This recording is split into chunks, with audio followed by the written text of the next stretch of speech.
Vamos lá então para a nossa aula de hoje. Nós vamos falar hoje sobre capacitância, né? Capacitância, capacitores. Eu acho que vocês já devem ter ouvido falar sobre capacitores, né? Capacitores, resistores. Os resistores nós vamos estudar no próximo conteúdo que envolve elerodinâmica. Hoje nós vamos começar com capacitores ou capacitância, tá? Então, o que é capacitância? Capacitância é a capacidade que um objeto tende a acumular cargas elétricas, tá? Ou seja, para acumular essa carga tem que ser um material condutor. Então, a capacitância é a capacidade que o condutor tende a acumular cargas elétricas na sua superfície, tá? Então, como é que a gente calcula a capacitância de um capacitor? Eu posso calcular ela com a carga elétrica, a carga de um corpo, dividido pelo potencial, tá? Lembrando que a carga de um corpo ela é medida em coulomb e o potencial é medido em volts. Então, quando eu tenho coulomb por volts, aparece uma nova unidade de medida, que é o F, chamado de Farad, tá? Então, a capacitância, a unidade de medida dela é o Farad, tá bom? É quando eu divido a quantidade de cargas do corpo condutor pelo potencial daquele mesmo condutor. Isso é capacitância de um capacitor ou de qualquer outro corpo condutor, tá? O que são então os capacitores? Os capacitores são dispositivos pequenininhos, eu vou colocar aqui no encarte desse vídeo. Nós utilizamos muitos capacitores em circuitos elétricos simples. Uma aplicação dos capacitores é o som. Todos os aparelhos de som eles precisam de uma potência muito alta, então eles colocam os capacitores lá para acumular as cargas elétricas para depois serem utilizadas, tá? Então o capacitor é um dispositivo pequenininho que você coloca em circuitos elétricos e ele acumula cargas elétricas para depois serem utilizadas, tá? Então nós temos alguns tipos. O capacitor ele vai depender a capacidade de cargas que ele pode acumular depende do formato que ele é. Ele pode ser esférico, ele pode ser duas placas paralelas. Esses dois exemplos são os mais comuns, por isso é objeto de estudo. Mas tem vários formatos de capacitores. Depois eu vou colocar a foto para vocês observarem os capacitores, tá? Então, como é que você calcula a capacitância de um capacitor esférico, tá? A capacitância de um capacitor esférico é dada pelo raio. Como ele é esférico, ele vai ter um raio, né? Ó. Como eu tenho aqui um capacitor esférico, ele vai ter um certo raio. É o raio desse condutor dividido pela constante eletrostática. A constante eletrostática é aquele 9 vezes 10 a nona que depende do lugar que ele está inserido, se é no água, se é no vácuo, se é no ar, depende, né? Que geralmente nós utilizamos o K sendo 9 vezes 10 a nona, né? Depende do lugar. E um outro modelo comum da gente utilizar é o capacitor de placas paralelas. Esse capacitor de placas paralelas ele funciona da seguinte forma, ó. Imagina que eu tenho uma placa. Eu não sou muito bom de desenho, tá?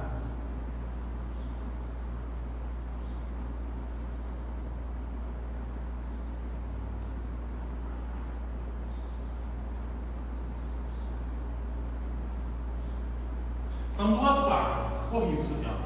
Imagina aqui, ó, são duas placas paralelas, tá? Aqui no meio dessas duas placas paralelas, eu tenho outro material. Vou desenhar aqui, ó. Aqui no meio dessas duas placas, eu tenho um material que eu chamo ele de dielétrico. O que seria um material dielétrico? Esse material dielétrico é um material que ele funciona, ele tem o mesmo sentido de ser um isolante, tá? Ele dificulta a passagem dos elétrons. Por que ele tem esse material isolante no meio dessas duas placas paralelas? Porque eu não falei que o capacitor ele tem a função de armazenar as cargas elétricas.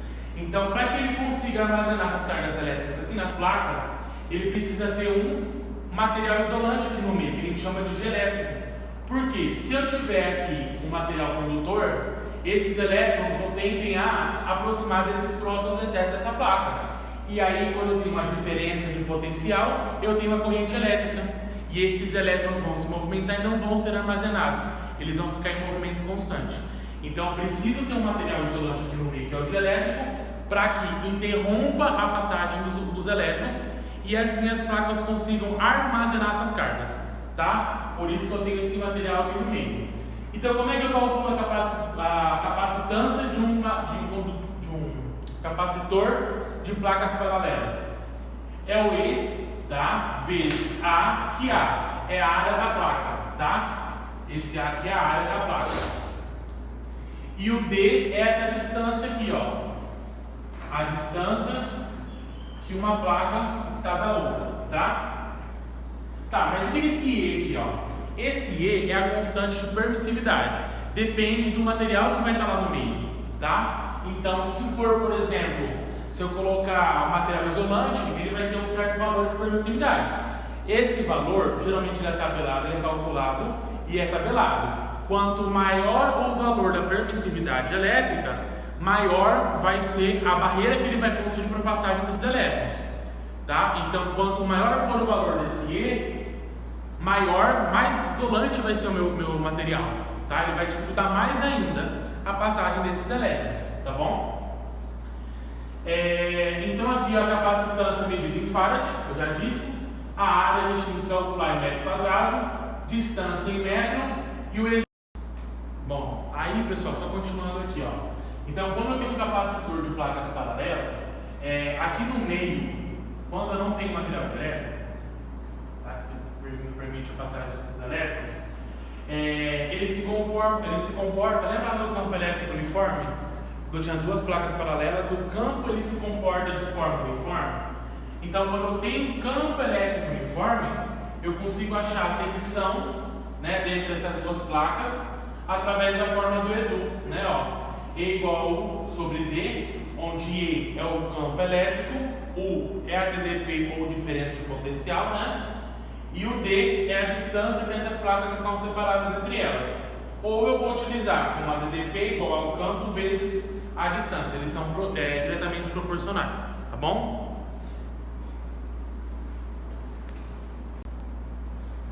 Bom, até agora nós falamos, pessoal, sobre que os capacitores eles têm a intenção, a função de armazenar energia dentro deles, né? Então, como é que fica as nossas fórmulas, as nossas equações de quando tem um capacitor carregado com energia dentro dele? Se eu tenho um condutor que tem energia armazenada dentro dele, se eu coloco, nós já vimos antes, né? Esse condutor que vai estar carregado, ele vai ter um certo potencial elétrico e vai ter um certo campo elétrico. E se eu colocar uma carga próximo desse capacitor que está carregado, vai acontecer o que quando eu tenho duas cargas sob a ação da força eletrostática de um campo elétrico? Vai gerar a energia potencial elétrica, né? Essa energia potencial elétrica vai ser a energia que vai ficar armazenada dentro do meu capacitor, tá? Então, como é que eu calculo essa energia que vai ficar armazenada nesse condutor? Se eu pegar um gráfico que eu tenho potencial elétrico pela carga, eu tenho uma reta linear, certo? Vamos supor que esse capacitor aqui ele tem um certo valor de potencial e um certo valor de carga, tá? A área desse gráfico aqui, ó, a área desse gráfico, ela é igual numericamente ao valor da energia potencial. Tá? Quando eu tenho um gráfico de potencial pela carga, a área desse gráfico vai me dar energia potencial que vai ser armazenada naquele capacitor. Tá? Como que eu posso calcular isso através de fórmulas, né? Eu posso calcular com uma dessas três formas, só que a gente utiliza mais essa daqui, ó. Tá? Que é essa aqui, a energia potencial é a quantidade de carga do corpo vezes o potencial dividido por 2, né? Nada mais é que a área desse triângulo, né, ó, base vezes altura dividido por 2. Então a área desse gráfico é igual numericamente à energia potencial. Ou eu posso relacionar também a energia potencial com a capacitância do capacitor, né? Energia potencial pode ser escrita como a capacitância vezes o potencial quadrado dividido por 2. Isso aqui ele faz algumas relações com fórmulas que eu não vou me atentar a isso por conta do nosso tempo que é mais reduzido, tá? Mas a apostila de vocês explica o passo a passo dessas formas. E a última forma que a gente mais utiliza, que a gente envolve os dois conceitos principais, que é a capacitância do capacitor e a quantidade de carga, né? Então, a energia potencial é igual a carga ao quadrado dividido por 2 vezes a capacitância. Mas, dependendo dos dados que o exercício me dá, eu posso utilizar qualquer uma dessas 3 fórmulas. Porque qualquer uma dessas 3 fórmulas, elas vão me dar o mesmo resultado, que é a energia potencial daquele capacitor. Quanto de energia que ele consegue armazenar aquele capacitor, tá? E como eu tenho um capacitor de placas paralelas, eu utilizo essas 3 fórmulas aqui, ó. Capacitância é igual a carga dividido pela DDP, energia potencial é igual a carga vezes U sobre 2, energia potencial é C vezes U quadrado dividido por 2, onde nós utilizamos, na maioria das vezes, essa fórmula, né? A gente mais utiliza. Então, quando eu tenho 2 placas paralelas, eu tenho essa função. Porque lembra que eu falei lá para vocês que eu tenho 2 placas paralelas? Aqui eu vou ter um material dielétrico, né, que vai impedir a passagem dos elétrons. Se eu tirar essa parte do meio isolante, vai ter uma diferença de potencial. Ou se eu ligar um fio condutor aqui no meio dessas 2 placas, ó, ligando essa placa com essa, eu não vou ter uma diferença de potencial. Por isso que aqui agora aparece o U nas fórmulas, tá? Então, a energia potencial de capacitor de placas paralelas, eu posso utilizar qualquer uma dessas 3 fórmulas, tá bom? Então agora vocês já podem fazer os exercícios, tá? Dos 2 módulos, e eu vou aqui ficar no grupo aguardando vocês para fazer a correção, tá bom? Obrigado, pessoal.